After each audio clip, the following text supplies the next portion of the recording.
Normally, I reach out to the tour companies that I want to affiliate with and showcase on the Active Travel Adventures podcast. My goal is to showcase the world's best adventure travels, which to me meant hiking, biking, and or paddling with the occasional horseback ride tossed in. But Active Riding Trips wrote me to see if I'd be interested in checking out their horseback riding tours. I was intrigued. A complete trip horseback riding? I never considered such a thing. Active Riding Trips has over 80 horseback riding tours all over the world. Places like Mont Blanc, Petra and Wadi Rum in Jordan, Mallorca in Spain, Yellowstone or the Circle Bar Ranch in Montana, taking a Pampas ride in Argentina, or go to France, Scotland, you name it. They go to so many wonderful places. How cool is that? So I decided I'd do a little experiment, and I wanted to bring on one of Active Riding Trips' guests to find out more about what's involved in taking a horseback riding adventure holiday. Also, I would really like you to email me at kit@activetraveladventures.com. Let me know what you think about doing this kind of a trip. Is this something you want me to cover more of in the future? It's a really cool episode. Ruth is delightful, and I'll wait till the end and wait till you find out how old this woman is. I was shocked. After we finished the interview, we were just chatting, and I was like, oh my gosh, can you please let me put that in the interview? So that'll be towards the end of the show. I can't wait to share this very fun episode with you, so let's get started. Welcome to the Active Travel Adventures podcast. I'm your host, Kit Parks. I've asked Ruth to come on the program to talk to us specifically about her Iceland horseback riding trip with Active Riding Trips. Ruth has been on 6 horseback riding tours with ART and will be riding the Cornwall region of England and around France's Mont Blanc later this year. And before I forget, Active Riding Trips offers ADA listeners an exclusive 5% discount with the promo code ATA5. I'll put it in the show notes for you and on the website. Welcome to the program, Ruth. Thanks for coming on. Thank you. Could I make one little correction? Sure. I've done 13 trips with Stacy. Holy mackerel, they just told me this. 13 trips. Holy mackerel, she probably had carpal tunnel from typing them all in. Yeah. That's something. So how did you first, I usually like to find out a little bit about who we're speaking to. How did you get into adventure traveling, not just horseback riding, but adventure travel to start with? And then we'll delve into the horseback riding. Okay, very quickly. I love to travel, and I've been doing it since I was in college. I actually spent a year living in Korea. And as I get older, of course, you can't travel as much. So when I got to about the retirement age, I had horses. My husband wasn't a big traveler, and I thought I wanted to do some travel by horseback, and he wouldn't have to come with me. So I called up Stacy, told her I wanted to do a trip in Ireland, and she talked me into doing one in Brittany. And it turned out to be the most fabulous ride, and I got hooked. So after that, I started doing more and more and more. And I said, Cornwall will be my 14th trip with Stacy, and it's been wonderful. That's amazing. And so I don't know Stacy. That's not who I've worked with there. So is Stacy your agent there? Who is she? She is the owner of Active Riding Travel. I see. Okay. And she does the trips too. I've only been on a horse less than like a dozen times in my life. So are active riding trips something that a reasonably fit person like me could do, even though I'm not really a regular rider? Or is this something you really need to be a horsey person to do this? I think it really depends on your riding. I mean, on the trip itself. Some of them, like if you went to British Columbia, you better be a pretty good rider because it's pretty demanding. But I think if you went to some of the other rides that just might be walk trot, no cantering, no open fields or anything, I think you would be fine. And I think Stacy would be the person you would sit down and talk with and say, hey, this is what I can do and what I'd like to see. I did one in Italy that was really quite nice. A lot of walking, a lot of trotting. You just have to be ready to stay in the saddle, I would say anywhere from 2 to 6 hours a day. Okay. And they do have them broken out by beginner, intermediate, and advanced. So they must be aware that this is a consideration. Like, cause I don't want to be one of those people you see in the old Westerns where you're walking kind of funny. And because it's like when I go on a biking trip, I have to train for that too, because my bottom's not used to being conditioned to being on a bike saddle that long. Exactly. And we've had trips where a husband has come along and they're a husband rider. They go around once or twice, maybe with their wife. And they were pretty game. They were a little sore by the end of the day, but you don't want to do any galloping. You don't want to do any heavy duty canter if you're not a good rider, because then you're setting yourself up for a lot of pain in a lot of different ways. So I would definitely look at the different rides, talk to Stacy. She would be the best person, and just say, this is what I want to do. And this is how much I want to do. And then you'll get hooked and you'll want to do more and more. Yeah, definitely. So now I've never done an exclusive horseback riding holiday, as I said before, and on the show at all. We've done where horseback might have been a day or half a day component of a trip, but we've never done what we're talking about today. So even though we're going to focus mainly on Iceland, since you've been on so many, feel free to expand your answers to riding trips in general, just so we get an idea of Sure. What on earth a trip like that would be like. Because that's why we listen to the show, is to find out, is this something we want to do? Right. And I can tell you, a lot of my friends say, you're crazy. Why are you going to, a foreign country, sitting on a horse you don't even know? And that's why you need a good guide. You need a good company that's going to get you into a place where the horses are going to be safe. It's going to be a good ride. People are going to take care of you. So it's really important to start off first with a good company that you're dealing with.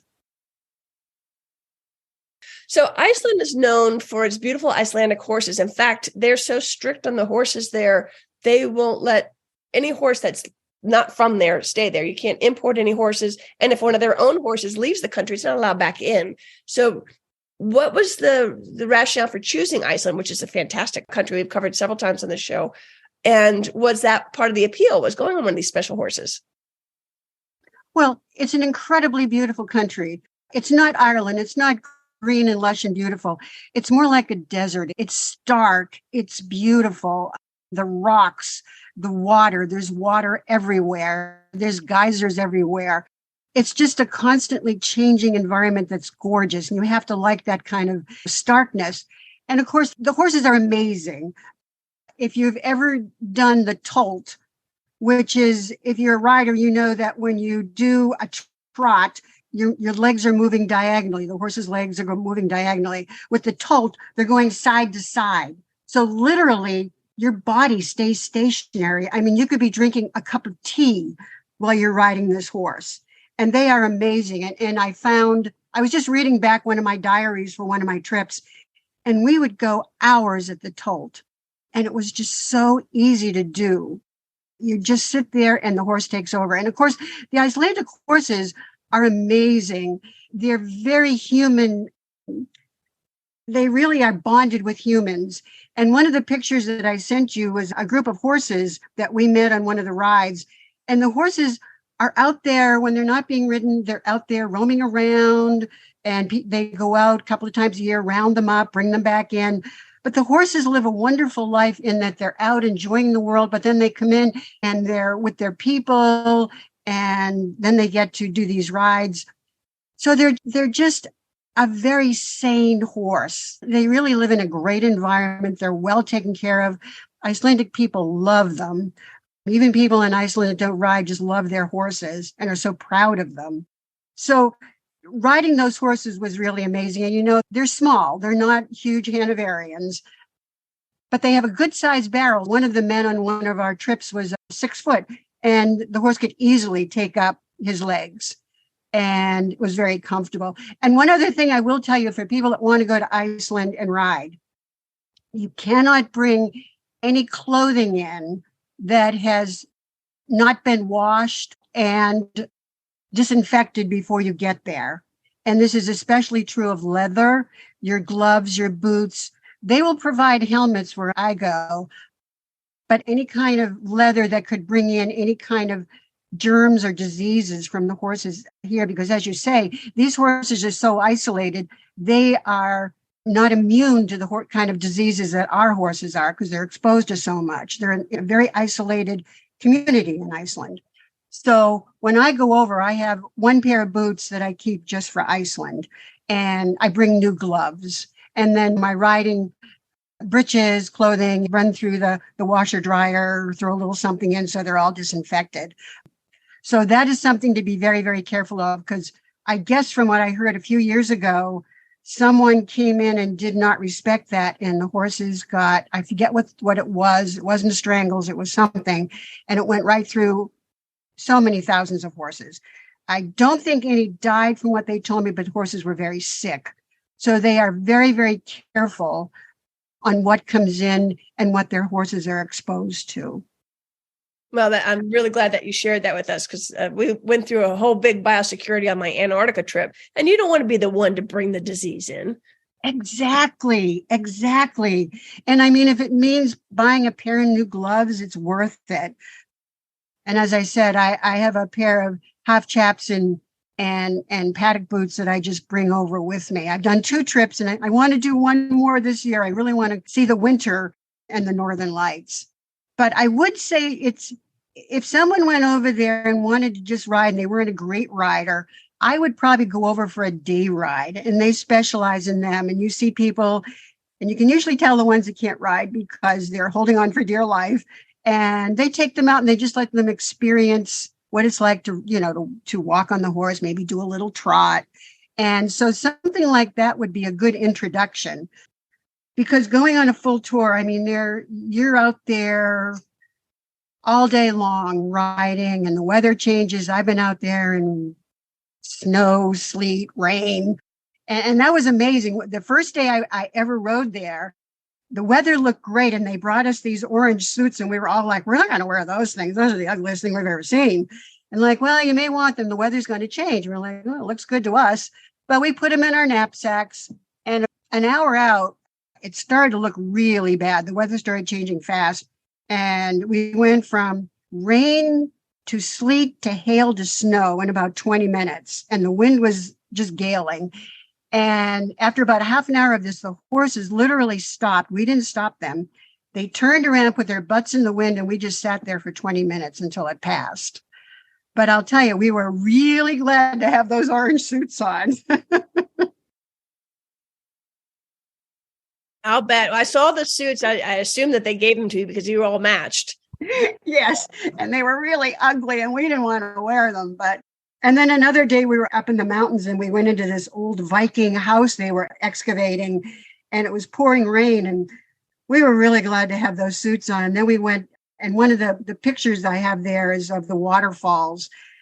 And I think that's one of the most spectacular things, is just water everywhere. And everywhere is a gorgeous waterfall. And the last ride I was on, the last day, we were way up in the mountains, and she had told us to bring our bathing suits. And we got off, and she said she was going to hold the horses. And there was about a 10-minute walk, and we were beside this river, and it was hot, and there was steam coming up. And we got up there, and we got our bathing suits on. We did what our mothers did to us when we went to beaches as kids. We put our towels around us and got out of our riding clothes into our bathing suits, and sat in this really nice, warm river. It was wonderful. That sounds fantastic. So let's back up a little bit. So when you get to Reykjavik, I assume you just take the bus. They always have a bus after each plane that'll take you into town. And do you meet the group there, or walk us through the trip itself? So where do you meet the people, and where do you stay, and all that kind of thing? Okay. Because I do travel a lot, I've gotten to the habit. I like to get into some place the day before and kind of get the lay of the land, and also get my body adjusted. So when I went to Reykjavik the first and the second times, someone told me to go to the Blue Lagoon. It's the best thing for jet lag.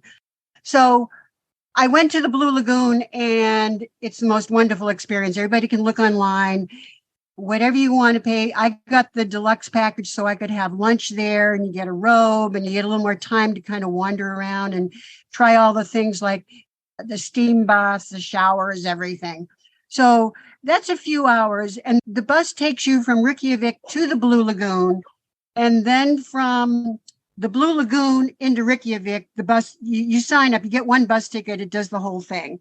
So now you're in Reykjavik, and people, if you get there and you want to go straight to El Hestar, which is the place where I was staying, they meet at the bus stop at the end of the day. So if you come into Reykjavik, you'll probably come in the morning, and you'll have the day free. I'm not sure what you can do with luggage. You could, because with COVID, everything changed. There used to be places you could get a locker. I would have to check into that before going. I'm sure there's a solution to it because it happens all the time. Exactly.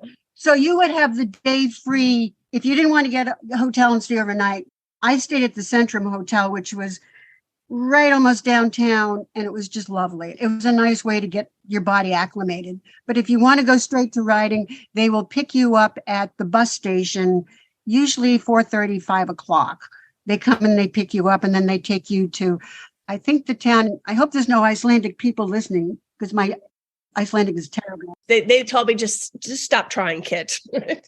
Yeah, just stop trying. It's Herverdigerdi is where you go to. It's a great place, very, very nice. The food was great. The accommodation was great. The horses were fantastic. So you meet there the first day, at first night. You have dinner. You meet your group. You start talking about your riding, what you can do, what you want to do.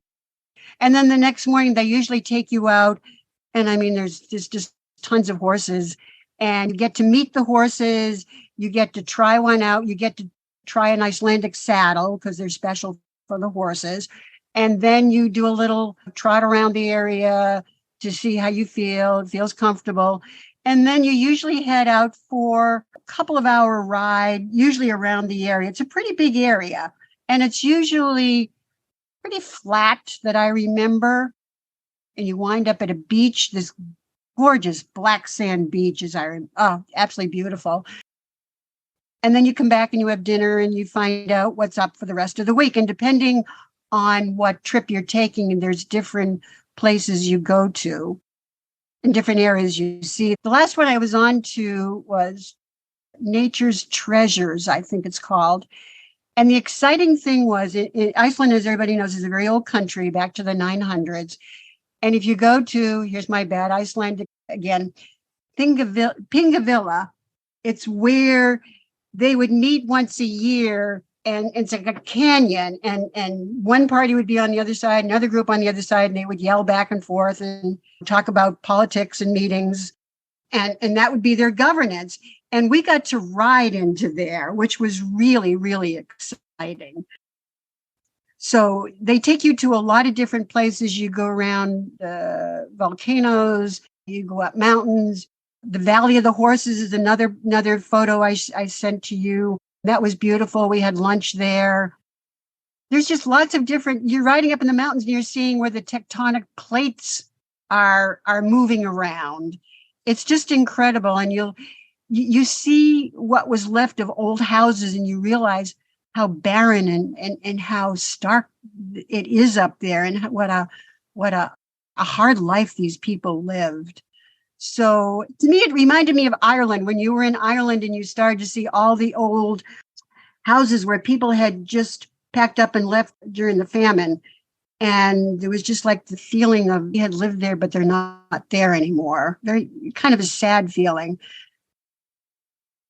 And Iceland, one wonderful thing about Iceland is you can drink the water everywhere. They don't have any natural. I think the only natural animal there is the fox, the Arctic fox, and the horses were brought in, and some bird life. So actually, it's really a very pure environment, and they're very strict about you being very careful of it too. You know, don't leave paper behind when you stop and have lunch. Take everything with you.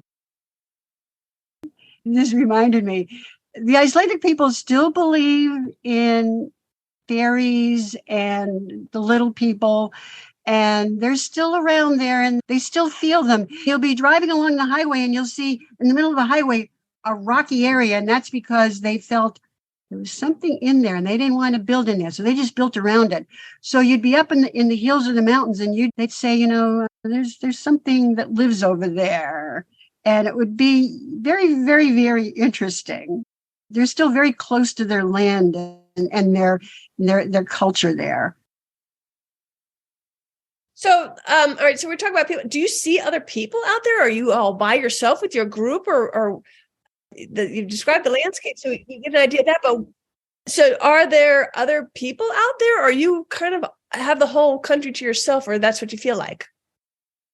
It depends. Sometimes you'll be up in the mountains there's nobody around. You won't see a soul. We were up in the Viking area.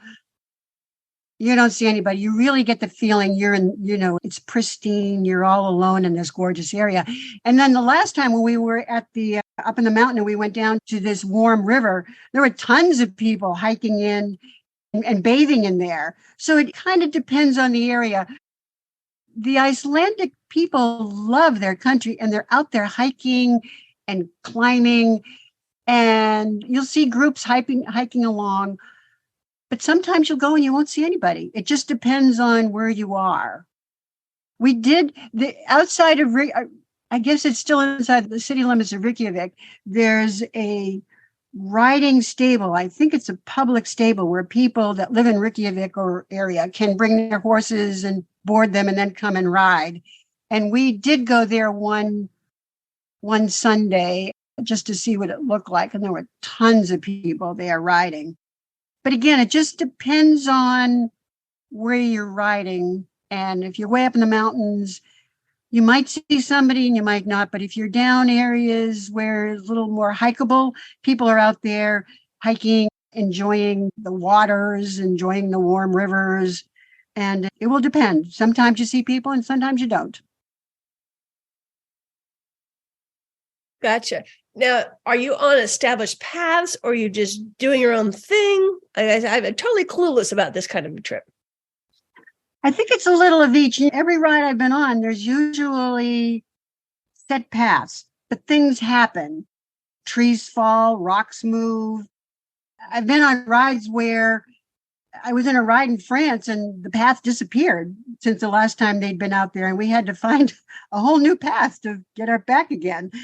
That never happened in Iceland, but we were actually crossing a river one day and it was so rushing. The horses were nervous about going in and that was difficult. And I actually had the leader lead my horse in and I waded across because I thought my horse was getting too nervous. But sometimes there's paths and sometimes they're finding their way. Like I said, things will happen and you got to find a new route. You just have to be ready for it. And again, it can happen anywhere. Right. They mentioned in the brochure that sometimes you will have to walk the horse. So I guess that's what they're talking about. That's true. You'll be in a very rocky area and it's a lot safer for you and the horse to be walking.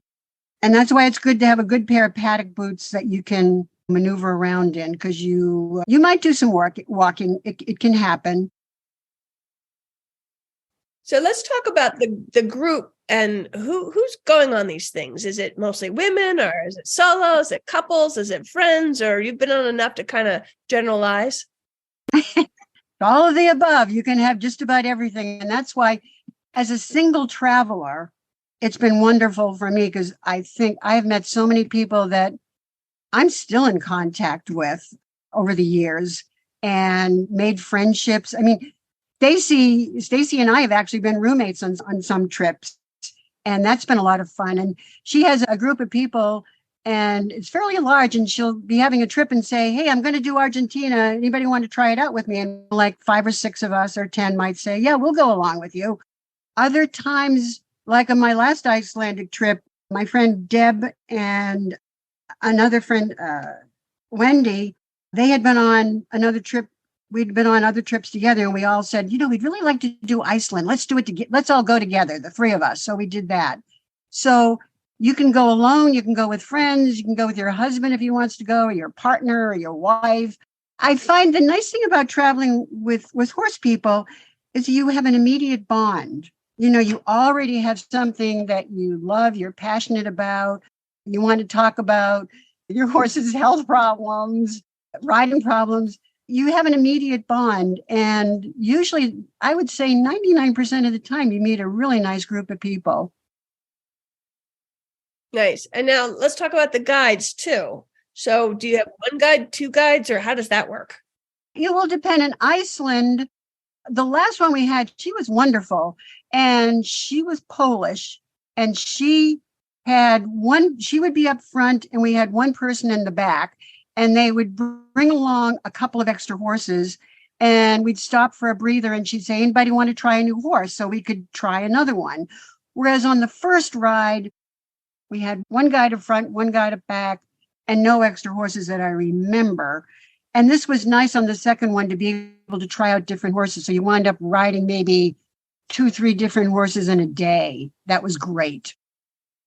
Usually most rides are at least 2 people. There's usually a guide front and back to help out. And depending on where you are, there could be extra horses along too. It just depends on where you are. All right. So let's drill down a little bit deeper on the food, something very dear to my heart. What kind of food do you eat? And are you doing picnics in the thing and back at the lodge? We'll talk about the lodge next. But what are you chowing down? I'll tell you, we are hungry all the time on this. And that's one of the things that makes a really good riding vacation is you got to have good food. So usually in Iceland, there was a wonderful breakfast buffet. You could have everything from yogurt, eggs, cereal, you just eat up. And then most of the time on all the riding trips when you're riding, except in Spain where they met you with a little vehicle and made you a hot meal, that was wonderful.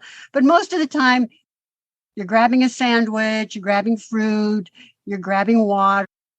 You're sitting and relaxing. You're out of the saddle for a while or stretching your legs.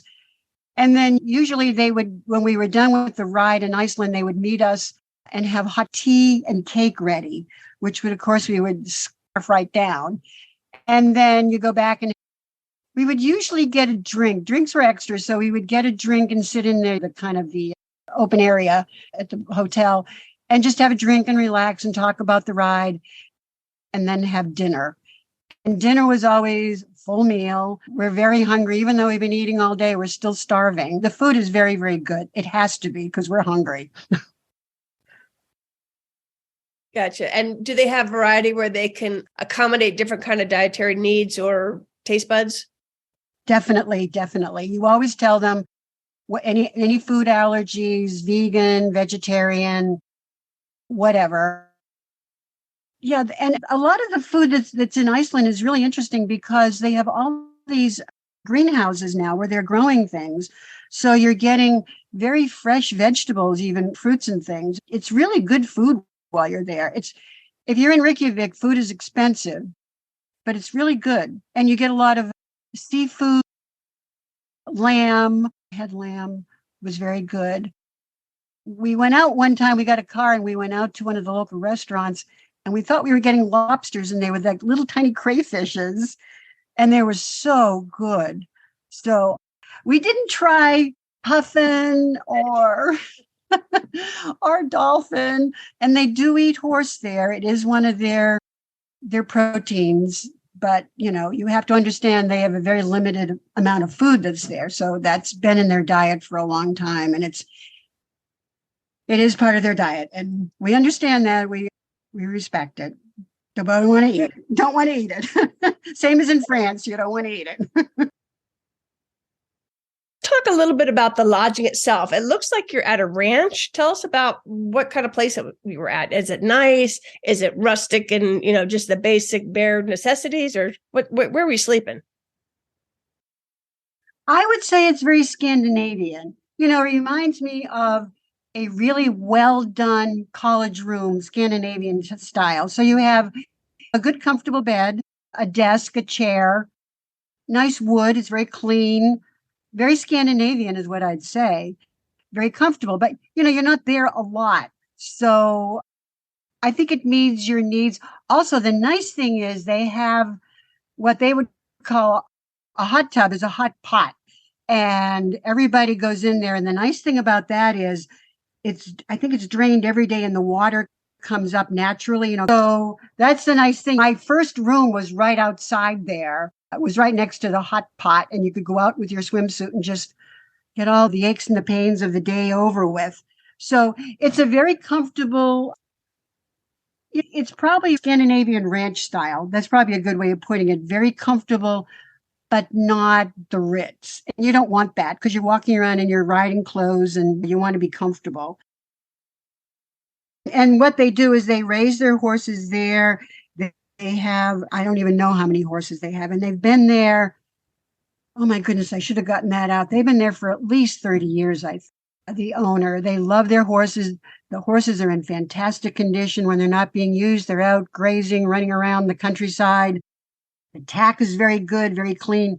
As I said, they have the orange suits for you. They have helmets for you. They have saddlebags. They really take care of you, and they will bring along extra water for you. So it's a very comfortable, clean, to me, the most important thing after the food, of course, are probably even more than the food is the horses, how well they're being cared for. And usually if horses are friendly and kind, they're being taken well care of. And these horses are really in good condition. And I've ridden different ones. I rode, some that were just old timers. And then I had one that was a youngster, just kind of doing his second ride. The horses are fantastic and they're beautiful. You see, there's one of me on that white horse. He was just gorgeous. But yeah, it's an Icelandic ranch. They have, I don't know how many acres, but everybody's friendly, very kind, very comfortable place. I would recommend it highly. I go back there twice. I'm going to go back there again. Now, is the dining hall at the ranch, or do you go to different places for dinner, or how does that work? No, there's a big dining hall. There's the main houses the dining area where you have your dinner and your breakfast. And then there's kind of a place with a fireplace. You can go in, they can get a glass of wine, sit and talk about your day or just relax. And then going off of that is kind of like wings where all the rooms are. And I've gotten lost a couple of times because you almost have to leave breadcrumbs behind you because you're tired and you just keep walking like, oh, I'm in the wrong wing. So it's very quiet there, which is another nice thing. You don't want to be in a place where people are up all night partying or something because you're tired. You got to get up the next morning and ride. So it's a very, very comfortable place. It really is. And people are so friendly there. We had one little problem the last time we were there, and it was our fault, and about the rooms. And because we were trying to put three of us in one room and it was not going to work. So they were like, no problem, we'll find you another room, and got us all fixed up and everything was fine. So they were really great. And they have little vans where they take you. Some days the horses have to be taken out to where we're going, and we'll have a little van and we all pile in and go. So yeah, it's a very, very nice place, really is. And just nice clientele goes there, usually nice people, and they just comfortable. Not the Ritz though.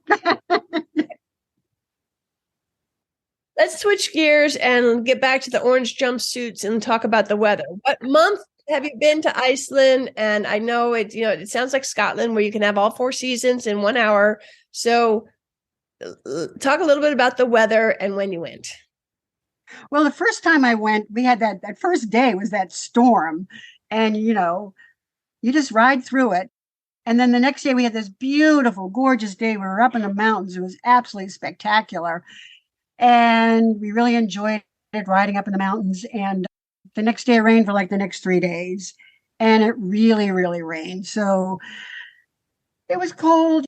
I was glad I had warm gloves with me, warm, dry things. Warm clothing, I would suggest at any time of year for Iceland. Just bring layers. But the weather was very unpredictable on that trip. Now, the last one, we had beautiful weather. In fact, it was almost too good because it was warm. And these swarms of little midges come out, these little black no-see-um flies. And they were horrible. They would just get into the horses and get into your ears.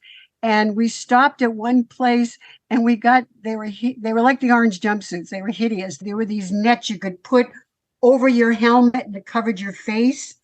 I have a picture, and I even brought some home. They were hideous, but they kept the flies out. And that was the only bad thing about that ride. We had gorgeous weather. Everything was wonderful.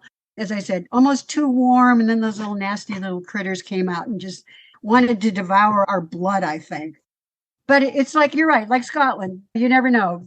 Wait 5 minutes and it's going to change. And which months did you go? May. I think both times were May. The only other thing I would warn people about, especially, and Scotland is the same way, is getting to sleep at night. Bring a mask, because I wake up at 2:00 in the morning and think, oh my God, is it time to ride? And you look at your watch and you go, oh, it's only 2. You don't get a lot of nighttime there, which is wonderful in a lot of ways, but it does kind of wreak havoc sleeping. So I would bring an eye mask and just be prepared for not a lot of darkness. It's going to be like 2 o'clock in the morning. And that's something people have to be aware of. Well, that's a good segue to my next question. Is there anything special that you haven't mentioned that people should pack? Or unpack, which is don't bring any leather with you. It's going to touch a horse. Right. So you bring your riding gear, and then I assume you're out of riding gear clothes, your travel clothes, and maybe some relaxing clothes, something like that, or at night you throw a pair of jeans on and a sweater or a jersey or whatever. Bring your bathing suit. The Icelandics are really into, a lot of public bathing places because they have all these hot springs that come up. So if you're in an area and you want to try one of them out, always bring your bathing suit along is what I would say. do they give you a packing list? Yes, we did have a packing list. The other thing is something we went into talking about where you're riding and how close the hot springs are to the surface. People have to be very careful when you're riding or just walking around. Don't go off paths because the ground is very close to these hot springs and you can get burned very easily. And there'll be signs with a hand and, going into hot water and then an X and people going, oh, what does that mean? I put my hand in there and find out and they get burned. So just be aware of how close the hot water is to the surface around there. And places where we're riding, you don't see that a lot. They're very careful. But they do warn us in a couple of areas, just be careful, stay on the path because of these hot springs. They're everywhere, which is wonderful. Iceland, more than any other place I've been to, with the exception of New Zealand, a similar thing, you could tell the land's alive because it's just burping and belching and just doing all these really cool things. And you're just like, oh, there's another, steam pocket right over there. And it's just sometimes a little apocalyptic, but it's really cool. That's true. That's really true. And I think people just be aware. Don't doubt the signs. If the sign says don't touch it, don't touch it. So they have the same problem in Yellowstone. People insist, and then they, fry their hand off. So let's talk a little bit about the company itself. How did you find them? And boy, are they glad they found you. So how did that all come together? Well, it was active riding, back in 2004 or 3, I think, when I wanted to do my first ride. And, I just went online and there weren't a lot of places doing it and just lucked out. Back at the time, it was called Cross Country. There was another person that owned it. I was so nervous. I'd never done a ride before. And I was like, I don't think I can do this. I don't think I'm capable of it. Oh, of course you can, Ruth. We know you can. And they were so helpful that it really gave me the courage to do this. And because the first ride was so well done and it was such a beautiful area in Brittany and the food was so good and the hotels were so good, I can do this. This is wonderful. I'm going to do another one. So I think once you get a good company, it depends on whatever you want to try. There's others out there. Just get a good company that will help you and guide you and give you good information. But to me, the most important thing is I want to go someplace where the horses are well cared for. And that makes them a lot safer too. I want to be someplace where the horses and the people that own them have bonded and they really love their horses. So to me, that's the most important thing. And then food. So of the trips that you've taken with active riding trips, what would you say were your top 3 favorites? That is so hard. I'll tell you, the Loire Valley was incredible. I mean, it was the trip of a lifetime. It was so magical. And the woman that does it, Anne-France Lornay, she does wonderful rides. In fact, she's doing one in Switzerland this summer. I'm going to do it. In fact, we were just corresponding before I got on here. She does a wonderful ride. Her horses are her babies. She knows everybody that we stop with. We had dinner one night at a count's house, and it was one of the men on the trip's birthday, and the count came out with a cake for him. It was magical. And then the Oregon ride was absolutely gorgeous. And that's a beautiful ride up there. You're in the mountains, you're in the ocean, absolutely gorgeous. It's really hard to say which ones. They all have something that just jump out at you. I think the Brittany ride too, that was just incredible. With my first ride, I'd never seen Brittany and that whole Celtic relationship. And, I'm part Scottish, part French. So it really kind of hit home. I loved it. It was gorgeous. Wonderful horses. We rode on the beach. She let us gallop into the waves. It was really, really wonderful. So those would be probably my top three. And then I could go on and on from there. When I was going through the website, my eyes went right to the Jordan one. If you haven't been to Jordan, put this one on your list. I can't imagine playing Lawrence of Olivier and going through Wadi Rum and Petra.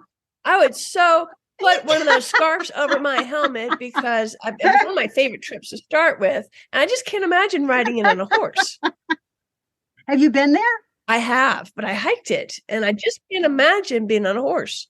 Oh. How cool. How totally cool. I know. And it was Indiana Jones. Isn't that one where he rides into Petra? Yeah, he does it. Lawrence of Olivier, it's got to be done. I'll have to go back. Have you been to Turkey? I only 3 days in Istanbul. Because they do a Cappadocia ride that looks, that would be cool too. Yeah, no, I encourage everybody to please, first of all, I would love the feedback as to whether we want to do more horse riding trips, because this is so out there for me, because I'm not a real horseback rider. But what you think about this, and then go through the website and look at, they had like 86 tours all over the world and in the United States, unbelievable tours that you do by horseback. How super cool is that? And, I'll tell you, when we did the Loire Valley, the one thing that will stay in my mind forever is we were going into this cathedral area where Eleanor of Aquitaine was buried, and no cars, only pedestrians, and they let us ride in on our horses. I felt like we were back in medieval days. People are taking our pictures, and I'm like, we're Americans, we're not French. But it just felt, when you're on horseback and you're in places like that, you feel like you're really in the place, back in time sometimes. You just feel like you're like in Ireland, when we were up in the Burren, you just felt like you were back in the days of the famine area, because you're seeing things you can't see from a bus or a car, sometimes not even on foot. You have to get in there by horseback. Right. No, it's an eye-opening thing. I'm going to have to look at some of the beginner trips to see how to dip my toes into this. Before I let you go, anything I should have asked you that I forgot to ask you or didn't think to ask you? Well, I tried to make up some questions and some things, and you went through just about everything. The only thing they always remind us when I'm in Iceland that Hekla's overdue to explode. So just be aware you could be there for a volcano. Another good reason to get your travel insurance. And please use my link I must add. So yes. You'll be helping to support the program at no additional cost to you. My little plug for my travel insurance. Thanks. Even for someone like yourself, go to Iceland, even if you had a day trip, and like I said, do one day, try it out. It's fun. Well, Iceland would be a great place to do it because they are so associated with their horses. They are. They love their horse. And in fact, when I was leaving the last time, the man at the airport was checking me in, and he said, "What were you doing?" And I said, "I was horseback riding." And he goes, "Do you have a horse in there?" And I said, "No, but I wish I did." Well, I sure appreciate your time, Ruth. It's been a delight talking to you and learning about active riding trips and horseback riding in Iceland and all your other fun adventures. We'll have to get you back on after your next adventure. Okay. Thank you. And it was a delight.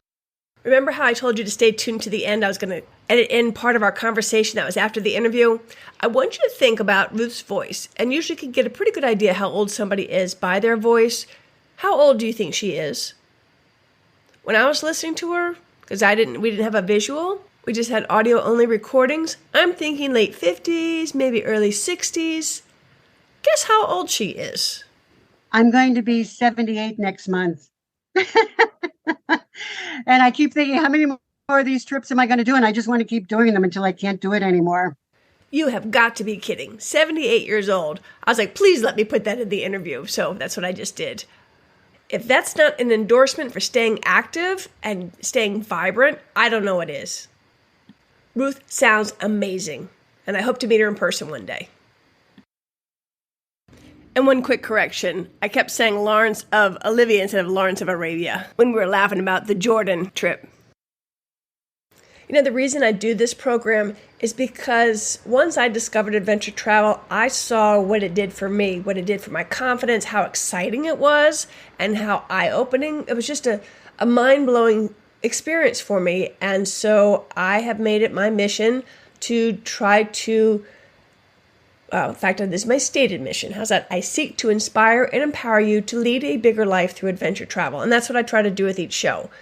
And I think that perhaps adding horseback riding, something that definitely would get me out of my comfort zone, which is something I always encourage all of us to do, because that's how you grow. You don't grow if you keep doing the same stuff over and over again. You grow when you test your boundaries a little bit and you try something new. So I encourage you to consider going on a horseback riding adventure. And if you do, consider active riding trips.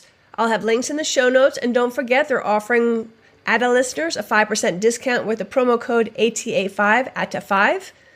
So I encourage you to go check out their website and see what they've got to offer. And I also encourage you to please write me at kit@activetraveladventures.com and let me know what you thought of today's topic, today's show of going on a horseback riding adventure trip. I would very much appreciate it. And I very much appreciate you listening. Until next time, this is Kit Parks. Adventure on!